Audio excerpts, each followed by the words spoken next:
नमस्कार साथियों, स्वागत है आप सभी का आपके अपने YouTube channel bound to education में। मैं आप सभी का स्वागत करता हूं आज की इस नए वीडियो में। दोस्तों, आज का ये video JSSC lab assistant chemistry के सभी स्टूडेंट्स के लिए बहुत अधिक महत्वपूर्ण होने वाला है। आज के इस वीडियो में केमिस्ट्री प्रीवियस ईयर में पूछे गए मोस्ट इंपॉर्टेंट और मोस्ट प्रोबेबल क्वेश्चंस को देखेंगे, जो कि आपके आने वाले परीक्षा के दृष्टिकोण से बहुत ज़्यादा महत्वपूर्ण हो जाते हैं। इससे एक प्रकार से आपको लेवल पता चल जाएगा कि किस प्रकार के क्वेश्चन आपके आने वाले परीक्षा में बनेंगे। इसलिए आज के इस वीडियो को शुरू से अंत तक जरूर से देखिएगा। और अगर आप चैनल पर नए हैं, अभी तक चैनल को सब्सक्राइब नहीं किए हैं, तो इसे जरूर सब्सक्राइब कर दें। और अगर आपने इस वीडियो को अभी तक लाइक नहीं किया है तो इसे जरूर लाइक कर दें। चलिए दोस्तों, आज के इस वीडियो को शुरू करते हैं और आते हैं आज के पहले प्रश्न पर। जैसे कि आप सभी देख पा रहे होंगे, आज का पहला इलेक्ट्रॉनिक कॉन्फ़िगरेशन से है, इलेक्ट्रॉनिक कॉन्फ़िगरेशन ऑफ कॉपर। तो यहाँ पर कॉपर का इलेक्ट्रॉनिक कॉन्फ़िगरेशन पूछा गया है। जनरली अगर आपके क्वेश्चन में इलेक्ट्रॉनिक कॉन्फ़िगरेशन से संबंधित क्वेश्चंस आते हैं तो उसका एटॉमिक नंबर दे दिया जाएगा, ठीक है। इससे पहले भी प्रीवियस ईयर में जो भी क्वेश्चंस पूछे गए थे, एक्सेप्शन केसेस से ज़्यादातर क्वेश्चन बने थे और उसमें एटॉमिक नंबर दे दिया गया था। तो देखिए दोस्तों, आज का जो पहला ऑप्शन है इस क्वेश्चन का, आर्गन 3d9 4s2। दूसरा ऑप्शन है देखिए दोस्तों, argon 3d9 4s1 4p1। Option C है देखिए, आर्गन 3d10 4s1। और थर्ड ऑप्शन, माफ कीजिए, लास्ट ऑप्शन है आर्गन 3d8 4s2 4p1। चलिए, इस क्वेश्चन का करेक्ट आंसर आप अपने कॉपी में स्वयं से बनाने का प्रयास करेंगे। इस प्रकार से आपका प्रैक्टिस भी हो जाएगा।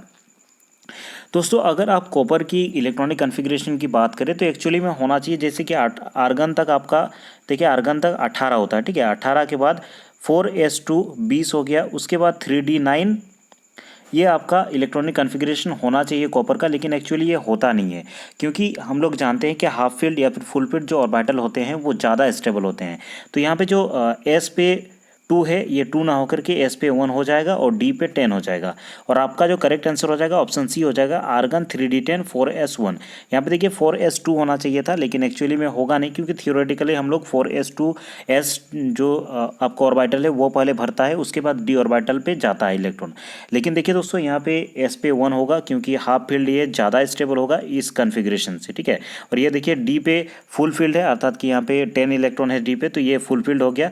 और 4s1 ये हाफ फील्ड है। तो हाफ फील्ड या फिर जो फुल फील्ड ऑर्बिटल होते हैं ये ज़्यादा स्टेबल होते हैं, इसीलिए आपका कॉन्फ़िगरेशन हो जाएगा option C, argon 3d10 4s2। इसी प्रकार दोस्तों और एक क्वेश्चन पूछा गया था क्रोमियम का, ठीक है। क्रोमियम का जेड होता है 24।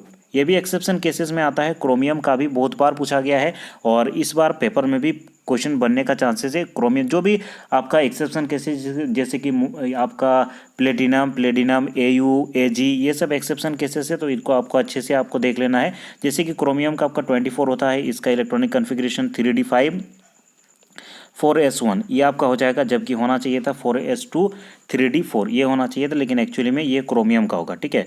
इसी प्रकार आपका जैसे कि प्लेटिनम इन सब का कॉन्फ़िगरेशन होता है। पिछले साल सबसे ज़्यादा इंसान जो स्टूडेंट थे उन सबको सबसे ज़्यादा प्रॉब्लम हुआ था जो 4D सीरीज़ का एलिमेंट है। 4D सीरीज़ के एलिमेंट में बहुत ज़्यादा आपके कॉन्फ़िगरेशन में एक्सेप्शन देखने को मिलता है। 4D सीरीज़ का जो आपका ट्रांजिशन एलिमेंट है, अर्थात कि पीरियोडिक टेबल का जो बीच के एलिमेंट है, जैसे कि नायोबियम से लेकर के आपका कैडमियम तक, कैडमियम नहीं एजी सिल्वर तक, कैडमियम का तो पूरा होता है और जिंक के लाइन में वो आ जाता है।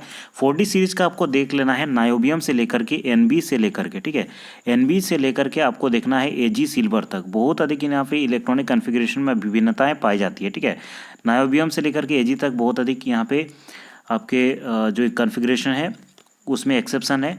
उसके बाद कुछ कुछ इंपॉर्टेंट जैसे कि प्लेटिनम का याद रखेंगे। प्लेटिनम का एकमात्र एलिमेंट है जिसमें 4s0 होता है, ठीक है। ऐसा एकमात्र ट्रांजिशन एलिमेंट है जिसमें 4s पे कोई भी यहाँ पे आपका इलेक्ट्रॉन, माफ कीजिएगा, 5s0 होता है, ठीक है। क्योंकि 4D इसका 4d10 होता है, 5s0 होता है। ये प्लेटिनम का कॉन्फ़िगरेशन होता है, बहुत अधिक इंपॉर्टेंट है। प्लेटिनम का एटॉमिक नंबर कितना होता है, इसका 46 होता है एटॉमिक नंबर, ठीक है। और एक एक्सेप्शन आता है प्लेटिनम का, ये भी बहुत अधिक इंपॉर्टेंट क्वेश्चन बनता है। प्लेटिनम का आपका 3d9 माफ कीजिए, ये 5D, ठीक है। प्लेटिनम के नीचे ही प्लेटिनम आता है, 5D आपका यहाँ पे 9 होता है और 5s1 होता है, ये प्लेटिनम को होता है। तो प्लेटिनम एजी एयू इन सबको आपका अच्छा से देखना है। रोहोडियम रुथेनियम इस सब का भी जो इलेक्ट्रॉनिक कॉन्फ़िगरेशन वो एक्सेप्शन पे आता है। तो जितने भी एक्सेप्शन वाले केसेस हैं उन सभी को आपको अच्छी प्रकार से देख लेना है, क्योंकि एक्सेप्शन वाले केसेस से ही पिछले साल क्वेश्चन बने थे, ठीक है। और ये कॉपर और क्रोमियम ये तो फेवरेट क्वेश्चन है जेएसएससी का, तो इसको आपको अच्छे से कर लेना है। चलिए नेक्स्ट क्वेश्चन को देखते हैं। विच of the following compounds has not dipole moment, किसका यहाँ पे डाइपोल मोमेंट नहीं है ये आपको बताना है। चलिए सबको ध्यानपूर्वक देखिए जो भी ऑप्शंस दिए गए हैं और आप बताइए कि किसका डाइपोल मोमेंट नहीं है। तो पहले जो ऑप्शन है उसको देखिए, CH3Cl, CCl4, CH2Cl2 या फिर CHCl3। इस क्वेश्चन का करेक्ट आंसर आप सभी देने का प्रयास करेंगे। दोस्तों डाइपोल मोमेंट कब उत्पन्न होता है, जब किसी एक के पास पार्शियल पॉजिटिव चार्ज रहेगा और एक के पास पार्शियल नेगेटिव चार्ज होगा, तभी डाइपोल मोमेंट उत्पन्न होता है। लेकिन यहाँ पे जो आपका करेक्ट आंसर हो जाएगा ऑप्शन बी हो जाएगा CCl4। CCl4 का आपका जो ज्योमेट्री होता है वो ऑक्टाहेड्रल, माफ कीजिएगा, इसका टेट्राहेड्रल होता है। ठीक है, टेट्राहेड्रल होता है, CCl Cl Cl Cl, इस टाइप से CCl4 होता है, जहाँ पे इसका जो डाइपोल मोमेंट है ये बैलेंस हो जाता है। ठीक है, नीचे वाला इधर देखिए पार्शियल नेगेटिव चार्ज उत्पन्न करेगा, इधर भी देखिए पार्शियल नेगेटिव चार्ज होगा, अर्थात कि इसका जो स्ट्रक्चर होता है सिमेट्रिकल होता है। 3D स्ट्रक्चर में जब आप देखेंगे तो आपको पता चलेगा कि CCl4 का जो स्ट्रक्चर होता है ये सिमेट्रिकल होता है, जिसके कारण यहाँ पे डाइपोल मोमेंट जो होता है वो जीरो होता है। ठीक है, तो याद रखेंगे dipole moment of CCl4 is zero. ठीक है, ये mu is equal to zero होता है, डाइपोल मोमेंट इसका जीरो होता है। नेक्स्ट क्वेश्चन देखिए, question number 3। Which of the following factor does not influence the rate of the reaction, कौन सा ऐसा फैक्टर है जो कि रेट ऑफ द रिएक्शन को इफेक्ट नहीं करता है। ठीक है, nature of the reactant, concentration of the reactant या फिर टेम्परेचर, या फिर लास्ट ऑप्शन है देखिए मॉलिक्यूलरिटी ऑफ द रिएक्शन। तो यहाँ पे कौन सा फैक्टर ऐसा है जो कि रेट ऑफ द रिएक्शन को इफेक्ट नहीं करता है। तो नेचर ऑफ द रिएक्टेंट इससे भी इफेक्ट होता है rate of the reaction, concentration से भी इफेक्ट होता है, टेम्परेचर से भी इफेक्ट होता है। तो ये जो मॉलिक्यूलरिटी है इससे रेट ऑफ द रिएक्शन पे किसी भी प्रकार का कोई भी फर्क नहीं पड़ता है। ऑप्शन डी इस क्वेश्चन का करेक्ट आंसर हो जाएगा। अब चलिए नेक्स्ट क्वेश्चन को देखते हैं, क्वेश्चन नंबर 4।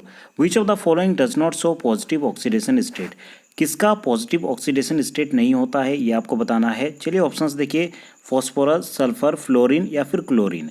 चलिए इस क्वेश्चन का करेक्ट आंसर आप सभी देंगे।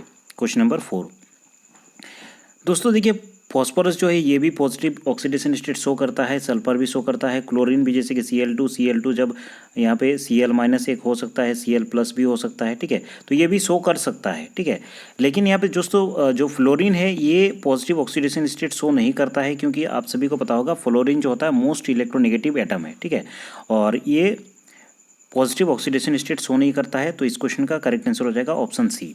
इसी प्रकार बेसिक लेवल के क्वेश्चंस ज़्यादातर बनेंगे आपके एग्जाम में, तो इसी प्रकार के क्वेश्चन को आपको प्रैक्टिस करना होगा। देखिए दोस्तों, पहला ऑक्सीडेशन स्टेट से संबंधित ये क्वेश्चन आया है, oxidation state of CO in CONO3। ठीक है, तो यहाँ पे कोबाल्ट का ऑक्सीडेशन स्टेट पूछा गया है। ऑक्सीडेशन स्टेट से आपके आने वाली परीक्षा में 1 से 2 क्वेश्चन अवश्य ही रहेंगे। तो ऑक्सीडेशन स्टेट कैसे निकालना है कोऑर्डिनेशन कॉम्प्लेक्स में खास करके देख लीजिएगा। ठीक है, उससे क्वेश्चन बनता है। तो यहाँ पे आपको बताना है कि CO कोबाल्ट का ऑक्सीडेशन स्टेट आपको यहाँ पे क्या होगा, ऑक्सीडेशन नंबर क्या होगा बताना है। +1 होगा, 0 होगा, -1 होगा या फिर +2 होगा। मेरे ख्याल से आप सभी को आता होगा। जैसे कि यहाँ पे CO का निकालना है तो X इसको मान लेते हैं, NO का यहाँ पे +1 होता है। ठीक है, +1 होता है और CO का यहाँ पे 0 होता है। ठीक है, CO का कुछ भी नहीं होता है, यहाँ पे चार्ज 0 होता है, = 0। तो X = इसका यहाँ पे हो जाएगा -1। तो इस कॉम्प्लेक्स में CO का ऑक्सीडेशन स्टेट क्या होगा, -1 होगा। ठीक है, तो इसका करेक्ट आंसर हो जाएगा ऑप्शन सी, -1। इस क्वेश्चन का करेक्ट आंसर हो जाएगा क्वेश्चन नंबर 5 का। अब चलिए नेक्स्ट क्वेश्चन को देखते हैं, question number 6। Oxidation state of Ni। यहाँ पे देखिए एक कॉम्प्लेक्स दिया गया है, यहाँ पे Ni का ऑक्सीडेशन स्टेट आपको फाइंड करना है। देखिए -1 है, 0 है, +1 है और +2 है। चलिए इस क्वेश्चन का करेक्ट आंसर देंगे। यहाँ पे Ni का ऑक्सीडेशन स्टेट क्या होगा। तो देखिए यहाँ पे सबसे पहले है K4। ठीक है, तो यहाँ पे इसका K का जो चार्ज होता है पोटेशियम का 1 होता है × 4। Ni का निकालना है +X, Cn का कितना होता है -1 होता है, तो 4 × -1, ये न्यूट्रल है, यहाँ पे कोई भी चार्ज नहीं है, 0। ठीक है, कॉम्प्लेक्स पे कोई भी चार्ज नहीं है। तो यहाँ पे देखिए +4 और -4 एक दूसरे को कैंसिल कर देगा, तो X का जो वैल्यू आएगा वो 0 आएगा। ठीक है, तो आपका करेक्ट आंसर हो जाएगा ऑप्शन बी, 0। ठीक है, ऑक्सीडेशन स्टेट ऑफ Ni का ऑक्सीडेशन स्टेट क्या होगा, 0 होगा। नेक्स्ट क्वेश्चन देखिए, जियोमेट्री ऑफ NiCO4। इसमें जियोमेट्री पूछा गया। ठीक है, देखिए दोस्तों, जियोमेट्री और शेप एक दूसरे से समान भी हो सकता है लेकिन डिफरेंट भी हो सकता है, इसे आप याद रखेंगे। तो देखिए दोस्तों, जियोमेट्री पूछा गया, NiCO4 का जियोमेट्री क्या होगा। चलिए इस क्वेश्चन का करेक्ट आंसर देने का प्रयास करेंगे। स्क्वायर, प्लानर, टेट्राहेड्रल, ऑक्टाहेड्रल या फिर डिस्टॉर्टेड। NiCO4 का जियोमेट्री आपको बताना है कि NiCO4 का जियोमेट्री क्या होगा। देखिए दोस्तों, सबसे पहले एनआई का यहाँ पे हाइब्रिडाइजेशन फाइंड करना होगा। जैसे कि यहाँ पे आप यहाँ पे देख भी रहा है कि sp3 इसका हाइब्रिडाइजेशन होगा, क्योंकि देखिए 4 यहाँ पे लिगेंड जुड़ा हुआ है, ठीक है। तो sp3 यहाँ पे sp3 हो रहा है, मतलब देखिए यहाँ पे 4 लिगेंड जुड़ा हुआ, तो या तो ये आपका स्क्वायर प्लानर भी हो सकता है या फिर टेट्राहेड्रल भी हो सकता है। तो अगर कुछ लोन पेयर वगैरह होगा तो स्क्वायर प्लानर होने का चांसेस है, अगर कुछ भी लोन पेयर नहीं होगा तो यहाँ पे टेट्राहेड्रल होगा। तो ये चीज़ तो हमको समझ में आ रहा है, ठीक है। तो यहाँ पे अगर इसका इलेक्ट्रॉनिक कन्फिग्रेशन निकालेंगे, हालांकि यहाँ से आपको समझ में आ ही गया होगा इसका जो आपका ज्योमेट्री हो गई ये टेट्राहेड्रल होगा, लेकिन फिर भी मैं आपको दिखा देता हूँ कि इस प्रकार का अगर कॉम्प्लेक्स आए तो किस प्रकार से आपको निकालना है, ठीक है। जैसे कि एनआई का आप कन्फिग्रेशन करेंगे तो एनआई का होता है कन्फिग्रेशन आपका 4s2 3d8, यही होता है एनआई का। एटॉमिक नंबर 28 होता है, ठीक है। आर्गन पहले होता है, आर्गन 18 तक, उसके बाद 4s2 3d8। तो हम देखिए अगर ग्राउंड स्टेट कन्फिग्रेशन करेंगे तो 3d पे कितना है इलेक्ट्रॉन है, 8 इलेक्ट्रॉन है। 3d पे यहाँ पे कितना इलेक्ट्रॉन है, 3d पे यहाँ पे 1 2 3 4 5 6 7 8, यहाँ पे देखिए 2 अनपेयर्ड इलेक्ट्रॉन 3d पे रहेंगे और 4s पे आपके 2 पूरा फुल है, ठीक है। जबकि हमको और कितना चाहिए, यहाँ पे CO कितना था, CO आपका 4 था, तो 4 ऑर्बिटल चाहिए था यहाँ पे। तो देखिए दोस्तों यहाँ पे 4p जो है ये वैकेंट रहता है, तो क्या करेगा, ये जो हमको 4 चाहिए लेकिन यहाँ पे कितना है 1 2 3 3 ही है। तो यहाँ पे देखिए एक्साइटेड स्टेट में क्या करेगा, ये जो 4s है ये खाली हो जाएगा और ये दोनों ही इलेक्ट्रॉन इधर आ जाएगा, ठीक है। ये इलेक्ट्रॉन यहाँ पे शिफ्ट हो जाएगा और ये पेयरिंग हो जाएगा और उसके बाद ये दोनों ही 3d पे आ जाएगा, तो 3d फुल हो जाएगा और हमारा खाली हो जाएगा 4s, और 4p जो है ये पूरा ही खाली हो जाएगा, ठीक है। और 4 हम लोग का CO है, तो CO एक एक करके इसमें भरेगा, तो यहाँ पे कोई भी अनपेयर्ड इलेक्ट्रॉन नहीं बच रहा है। तो इसका जो स्ट्रक्चर हो जाएगा आपका जियोमेट्री इसका हो जाएगा टेट्राहेड्रल, ठीक है। ऑप्शन बी इस क्वेश्चन का करेक्ट आंसर हो जाएगा। Geometry of NiCO whole 4, NiCO whole 4 का जियोमेट्री क्या होगा, टेट्राहेड्रल होगा। ऑप्शन बी इस क्वेश्चन का करेक्ट आंसर होगा, ठीक है। टेट्राहेड्रल किस प्रकार से होता है, 3D में ऐसे तो दिखा नहीं सकता हूँ, लेकिन देखिए इस टाइप से होता है। देखिए Ni है, उसके बाद मान लेते हैं इधर CO है, CO है, CO है, उसके बाद एक CO इस टाइप से टेट्राहेड्रल बनाते हैं हम लोग, ठीक है। इस टाइप से रहता है, तो इसका जो जियोमेट्री है वो क्या होगा, टेट्राहेड्रल होगा NiCO होल 4 का। इसी टाइप से उतना हार्ड कम्प्लेक्स नहीं देगा, EN वाला पूछा जाता है, ठीक है। तो EN वाला थोड़ा सा देख लीजिएगा।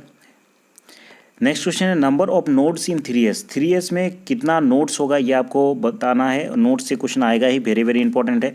1 2 3 या फिर 4 रेडियल और एंगुलर जो वेव फंक्शन है उसके संबंधित ये है, तो इसको बताने का प्रयास कीजिएगा कि नोड्स कितना होगा 3s में। तो इस क्वेश्चन का करेक्ट आंसर हो जाएगा ऑप्शन बी 2, ठीक है। कितना नोट्स होगा, 2 होगा।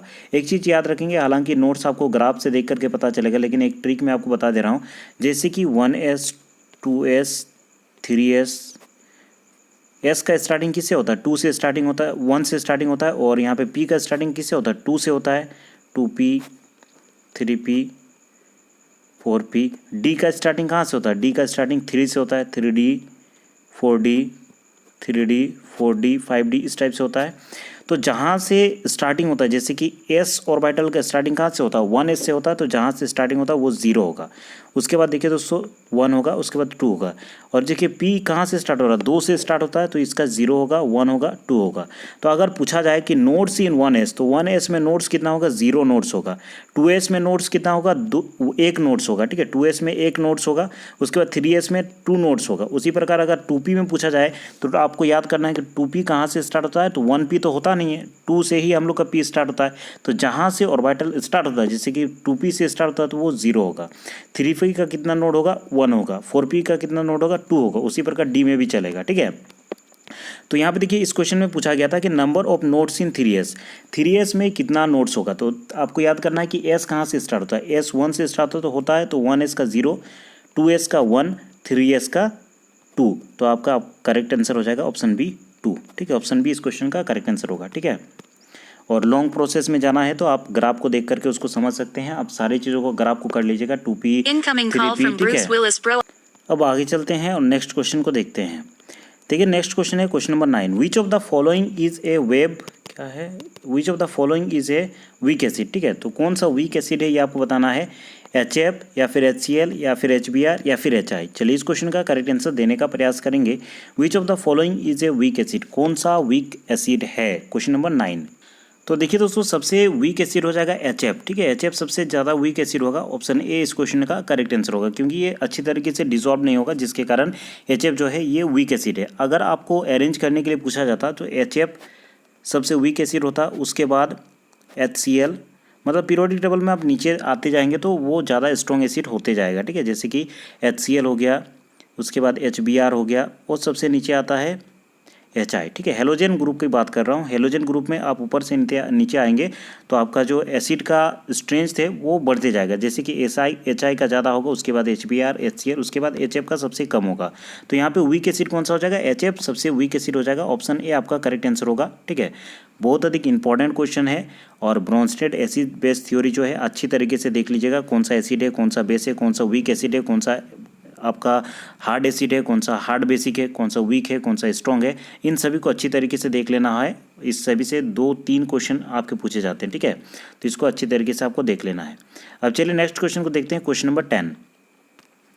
विच of the following haloalkanes will undergo hydrolysis most rarely, ठीक है। कौन सा हेलो एल्केन ऐसा है जो कि बहुत अच्छी तरीके से हाइड्रोलाइसिस होता है, मतलब इजीली हाइड्रोलाइसिस होगा, ठीक है। पहला ऑप्शन देखिए, CH3 होल 3 CF है, CH3 होल 3 CCl है, CH3 होल 3 CBr है, या फिर CH3 Cl है। चलिए इस क्वेश्चन का करेक्ट आंसर आप सभी देंगे। क्वेश्चन नंबर 10 का करेक्ट आंसर क्या होगा? देखिए दोस्तों, इस क्वेश्चन का करेक्ट आंसर हो जाएगा ऑप्शन डी। यहाँ पे देखिए 3 डिग्री CH3 यहाँ पे देखिए डायरेक्टली अटैच है, ठीक है। यहाँ पे देखिए डायरेक्टली अटैच नहीं है, डायरेक्टली यहाँ पे अटैच नहीं है, उसके बीच में एक कार्बन आ गया है, यहाँ पे भी डायरेक्टली अटैच नहीं है, जबकि यहाँ पे देखिए डायरेक्टली 3 डिग्री यहाँ पे बन रहा है, ठीक है। और एक चीज़ याद रखेंगे, SN1 मैकेनिज्म से ये प्रोसीड करेगा, तो इस क्वेश्चन का करेक्ट आंसर होगा ऑप्शन डी। अब देखिए नेक्स्ट क्वेश्चन है, the configuration of carbon changes during the following reaction. किस रिएक्शन में कन्फिग्रेशन ऑफ कार्बन चेंज करता है, ठीक है। किसका कन्फिग्रेशन चेंज करता है ये आपको बताना है, कौन सा ऐसा रिएक्शन है, SN1 में, E1 में, E2 में, या फिर SN2 रिएक्शन में। चलिए इस क्वेश्चन का करेक्ट आंसर आप सभी अपनी कॉपी में लिखने का प्रयास करेंगे, उसके बाद वीडियो को कंटिन्यू करेंगे, ठीक है। तो इस क्वेश्चन का करेक्ट आंसर हो जाएगा ऑप्शन डी, SN2 जो मैकेनिज्म होता है इसमें यहाँ पे क्या कहा गया, कन्फिग्रेशन जो है ये चेंज होता है, ठीक है। SN2 मैकेनिज्म जैसे कि आप सभी को पता होगा, बायमोलिकुलर रिएक्शन इसको कहा जाता है, बायमोलिकुलर न्यूक्लियोफिलिक सब्स्टिट्यूशन रिएक्शन कहा जाता है, और 1 स्टेप में ये कंप्लीट होता है, ठीक है। 1 स्टेप में कंप्लीट होता है, और इसमें क्या होता है, कन्फिग्रेशन जो है चेंज होता है। चलिए मैं एक एग्जांपल दे देता हूँ, कुछ सिंपल से एग्जांपल। जैसे कि मान लेते हैं कार्बन है, इधर कोई एक ग्रुप R लगा हुआ है, इधर कोई एक ग्रुप लगा हुआ है, इधर कोई मान लेते हैं X ग्रुप लगा हुआ है, लिविंग ग्रुप है, ठीक है। उसके बाद यहाँ पे एक बॉन्ड बना देते हैं, ये वाला R पहचानने के लिए इसको डॉट डॉट डॉट कर लेने हैं आउट ऑफ प्लेन।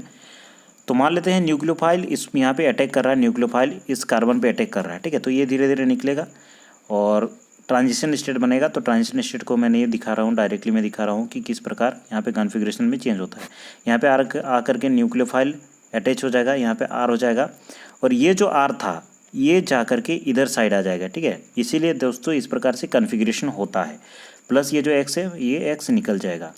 तो वही पूछा गया था कि कौन सा ऐसा यहाँ पे मैकेनिज्म है जिसमें आपका कॉन्फ़िगरेशन में चेंजेस देखने को मिलता है। तो SN2 मैकेनिज्म में आपको कॉन्फ़िगरेशन में चेंजेस देखने को मिलता है, ऑप्शन डी इस क्वेश्चन का करेक्ट आंसर हो जाएगा, ठीक है।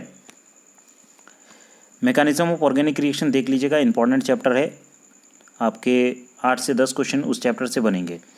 Chlorination of methane to form carbon tetrachloride as the ultimate product of the reaction is an example of this. देखिए यहाँ पे रिएक्शन दिया गया है, क्लोरीनेशन ऑफ मीथेन, मीथेन का क्लोरीनेशन हो रहा है और कार्बन टेट्राक्लोराइड बन रहा है as the ultimate product of the reaction. किस रिएक्शन का ये एग्जांपल है ये आपको बताना है। चलिए ऑप्शंस को देखिए, पहला ऑप्शन से देखिए एलिमिनेशन रिएक्शन, दूसरा ऑप्शन है electrophilic substitution reaction, option C है न्यूक्लियोफिलिक सब्स्टिट्यूशन रिएक्शन, या फिर ऑप्शन डी है देखिए फ्री रेडिकल सब्स्टिट्यूशन रिएक्शन। कौन सा रिएक्शन का एग्जाम्पल है ये आपको बताना है। क्लोरीनेशन, यहाँ पे मीथेन का क्लोरीनेशन करना है, तो कौन सा आपका करेक्ट यहाँ पे ऑप्शन होगा। तो देखिए दोस्तों, फ्री रेडिकल मैकेनिज्म के थ्रू ये प्रोसीड करेगा, ठीक है। HNU के प्रेजेंस में हम लोग रिएक्शन करवा रहे थे, याद कीजिए, ठीक है। जैसे कि यहाँ पे मीथेन है, मीथेन का क्लोरीनेशन कर रहे हैं, तो देखिए दोस्तों यहाँ पे मीथेन ले लेंगे CH4, इसका क्लोरीनेशन कर रहे हैं, Cl2 के साथ रिएक्शन करवा रहे हैं HNU के प्रेजेंस में। तो हमारा जो रिएक्शन प्रोसीड होगा वो फ्री रेडिकल के थ्रू होगा। पहला स्टेप में CH3Cl बनेगा, फिर ये Cl के साथ रिएक्ट करके CH2Cl2 बनेगा, फिर ये Cl के साथ रिएक्ट करके लास्ट में CCl4 बन जाएगा, ठीक है। तो ये जो प्रोसीड होगा ये फ्री रेडिकल मैकेनिज्म के थ्रू प्रोसीड होगा। ऑप्शन डी इस क्वेश्चन का करेक्ट आंसर होगा। अब देखिए नेक्स्ट क्वेश्चन है question number 13, the number of neutrons in deposited Zn ion. ठीक है, नंबर ऑफ न्यूट्रॉन्स आपको यहाँ पे बताना है। The number of neutrons in deposited Zn ion, Zn2 plus में आपको यहाँ पे मास नंबर दिया गया 70 और यहाँ पे आपको निकालना है कि न्यूट्रॉन्स की संख्या कितनी होगी, 34, 36, 38 या फिर 40। तो चलिए इस क्वेश्चन का करेक्ट आंसर देने का प्रयास करेंगे। तो यहाँ पे देखिए जो Zn है, Zn प्लस हो या फिर क्या हो उससे हमको मतलब नहीं है। देखिए यहाँ पे Zn है तो Zn का एटॉमिक नंबर कितना होता है, एटॉमिक नंबर आपका होता है 30 और यहाँ पे मास नंबर दिया गया 70। तो हम लोग जानते हैं कि जो न्यूट्रॉन होगा, न्यूट्रॉन की संख्या क्या होगा, न्यूट्रॉन इज इक्वल टू जो मास नंबर है उसको घटा देंगे जो एटॉमिक नंबर है। ठीक है, प्रोटॉन, ठीक है, ये मास नंबर और प्रोटॉन, यहाँ पे प्रोटॉन की संख्या तो 30 होगी क्योंकि Zn का एटॉमिक नंबर आपका 30 है, मतलब प्रोटॉन की संख्या भी 30 होगी। तो आपका जो करेक्ट आंसर आएगा निकल के वो हो जाएगा 40। ऑप्शन डी इस क्वेश्चन का करेक्ट आंसर होगा। ठीक है, नेक्स्ट क्वेश्चन है the angle between the covalent bond is maximum in, किसके बीच में जो एंगल है वो मैक्सिमम होगा, H2O के बीच में, CO2 या फिर NH3 या फिर CH4। चलिए ये भी थोड़ा सा इंपॉर्टेंट क्वेश्चन है, इस क्वेश्चन का करेक्ट आंसर देने का प्रयास कीजिएगा। एंगल बिटवीन कोवेलेंट बॉन्ड, कौन सा कोवेलेंट बॉन्ड ऐसा है जिसका एंगल जो है आपका मैक्सिमम होगा। चलिए इस क्वेश्चन का करेक्ट आंसर देंगे तो सभी एंगल को देखते हैं। सबसे पहला जैसे कि H2O है, ठीक है, H2 है, H2O किस प्रकार होता है, बेंड शेप होता है, इसका हाइब्रिडाइजेशन वगैरह भी निकाल सकते हैं आप अगर निकालना चाहेंगे तो। H2O इस टाइप से बेंड शेप है, इसको हम लोग जानते हैं। उसके बाद NH3 भी इस टाइप से रहता है, ट्राइगोनल प्लानर टाइप से इसका रहता है स्ट्रक्चर इस टाइप से। उसके बाद CO2 ऐसे रहता है, सीधा सीधी लीनियर स्ट्रक्चर रहता है। CH4 तो टेट्राहेड्रल रहता है। तो आप सभी को यहाँ पे दिख रहा होगा कि यहाँ पे जो CO2 है यहाँ पे मैक्सिमम एंगल है, ठीक है, लीनियर है, मतलब यहाँ पे देख रहे हैं 180 डिग्री का है, जबकि बेंड से में तो ऑब्वियस सा बात है 180 से कम ही होगा। NH3 में भी 180 से कम ही होगा, टेट्राहेड्रल में भी आप सभी को पता होगा 180 से कम ही होता है। ठीक है, क्योंकि लीनियर नहीं है तो सबसे ज़्यादा यहाँ पे बॉन्ड एंगल हो जाएगा। एंगल पूछा गया है, बॉन्ड एंगल कौन सा सबसे ज़्यादा होगा, तो ये CO2 सबसे ज़्यादा होगा। ठीक है, ऑप्शन बी इस क्वेश्चन का करेक्ट आंसर हो जाएगा। ठीक है, क्वेश्चन नंबर 14 का आंसर हो जाएगा ऑप्शन बी। नेक्स्ट क्वेश्चन है the wavelength of the visible region is, ये इस स्पेक्ट्रोस्कोपी का क्वेश्चन है। देखिए विजिबल रीजन का यहाँ पे वेवलेंथ क्या होगा ये आपको बताना है। 400 से 800 नैनोमीटर, 200 से 400 या फिर 250 से 600 या फिर 180 से 700। इस क्वेश्चन का करेक्ट आंसर देंगे। The wavelength for the visible region, visible region में वेवलेंथ कितना होता है। तो दोस्तों इस क्वेश्चन का करेक्ट आंसर हो जाएगा ऑप्शन ए, 400 से 800 नैनोमीटर। ऑप्शन ए इस क्वेश्चन का करेक्ट आंसर होगा। ठीक है, अब चलिए नेक्स्ट क्वेश्चन को देखते हैं। Heisenberg uncertainty principle is given by the expression, Heisenberg uncertainty principle कौन सा एक्सप्रेशन आपका सही होगा ये आपको बताना है। हेजनबर्ग अनसर्टेनिटी प्रिंसिपल देखिए एक्सप्रेशन कौन सा आपका सही होगा, चारों ऑप्शंस को देखिए और बताइए कि इस क्वेश्चन का करेक्ट आंसर होगा। ठीक है, हेजनबर्ग अनसर्टेनिटी प्रिंसिपल क्या कहता है कि जो पोजीशन और इसका जो मोमेंटम है एक ही साथ कहीं भी निश्चित नहीं हो सकता है। ठीक है, हेजनबर्ग के द्वारा दिया गया था अनसर्टेनिटी प्रिंसिपल इसको कहा जाता है। तो इस क्वेश्चन का आपका करेक्ट आंसर हो जाएगा क्वेश्चन नंबर 16 का, del x dot del p is nearly equal to h/2π। Del x क्या है, uncertainty in position, del p क्या है, अनसर्टेनिटी इन मोमेंटम, h/2π के नियरली इक्वल होता है। ठीक है, ये वाला साइन का मतलब होता है नियरली इक्वल टू h/2π। तो इसका करेक्ट आंसर हो जाएगा ऑप्शन बी। न्यूमेरिकल छोटे मोटे क्वेश्चन आते हैं वो भी मैंने करवा दिए हैं, तो आप जाइएगा और जा करके देख लीजिएगा, प्लेलिस्ट में मैंने करवा दिया है। Next question, which one of the following represent the intrinsic momentum of the photon. Intrinsic momentum, intrinsic छोड़िए, इंट्रिंसिक वर्ड को छोड़िए, मोमेंटम ऑफ द फोटोन कौन सा ऐसा एक्सप्रेशन है जो कि मोमेंटम दर्शाता है फोटोन का। ठीक है, h/λ, h या फिर h/λ या फिर h²। तो डी ब्रोगली रिलेशन आप सभी को पता होगा। डी ब्रोगली रिलेशन क्या हम लोगों ने पढ़ा था, डी ब्रोगली रिलेशन दिया था आइंस्टाइन का जो mc² और इधर प्लैंक्स कांस्टेंट का h के hc/λ लिख सकते हैं। c यहाँ पे कट गया तो यहाँ पे mc, यहाँ पे मोमेंटम आ गया, momentum is equal to h/λ। तो देखिए h/λ आपका कहाँ पे है, तो देखिए h/λ पहला ही ऑप्शन में है, ऑप्शन ए आपका करेक्ट आंसर हो जाएगा। ठीक है, मोमेंटम पूछा गया था, momentum of photon, option A आपका करेक्ट आंसर होगा। डी ब्रोगली रिलेशन से ये चीज़ आया है। ठीक है, उसके बाद देखिए दोस्तों question number 18, how many molecules are there in 1 litre of the gas at STP. देखिए दोस्तों इस प्रकार फॉर्मूला बेस्ड क्वेश्चन आता है, स्टैंडर्ड टेम्परेचर एंड प्रेशर लिया गया है और 1 लीटर में आपको कितना मॉलिक्यूल्स होगा ये आपको पूछा गया है। ठीक है, तो स्टैंडर्ड टेम्परेचर एंड प्रेशर में हम लोग वॉल्यूम को कितना लेते हैं, वॉल्यूम को 22.4 लीटर लेते हैं। ठीक है, स्टैंडर्ड टेम्परेचर 22.4 लीटर लेते हैं और 1 मोल के लिए हम लोग अवोगाड्रोस नंबर को मानते हैं 6.023 इंटू 10⁻23, ये अवोगाड्रोस नंबर है।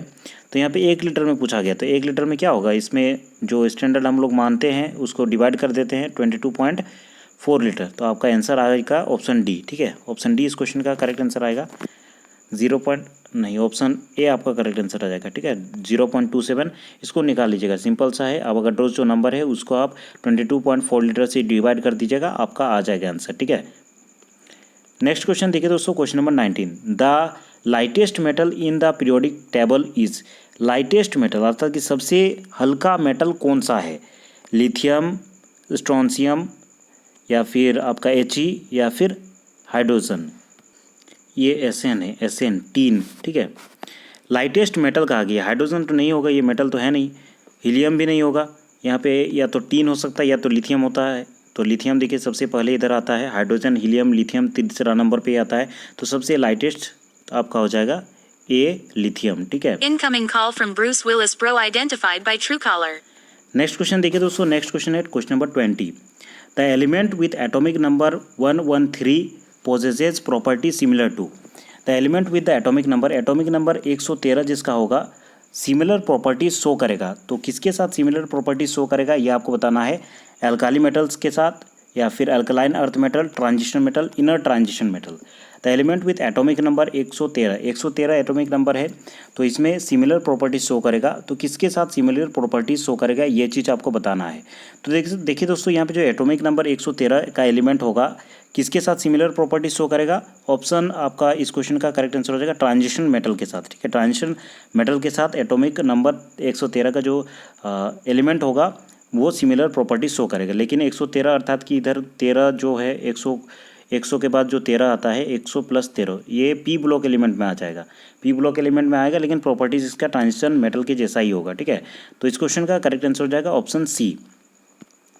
तो चलिए दोस्तों आज की इस वीडियो को यहीं पे एंड करते हैं। 20 मोस्ट इंपॉर्टेंट जो क्वेश्चन है वो हम लोगों ने किया और प्रीवियस ईयर में इसी प्रकार के क्वेश्चंस पूछे गए थे, इस बार भी इसी लेवल के क्वेश्चंस रहेंगे। तो चलिए दोस्तों आज के इस वीडियो में इतना ही। अभी भी अगर आपने चैनल को सब्सक्राइब नहीं किया है तो जरूर से सब्सक्राइब कर दें और अगर आपने इस वीडियो को अभी तक लाइक नहीं किया है तो इसे जरूर लाइक कर दें। आज के इस वीडियो को देखने के लिए बहुत बहुत धन्यवाद।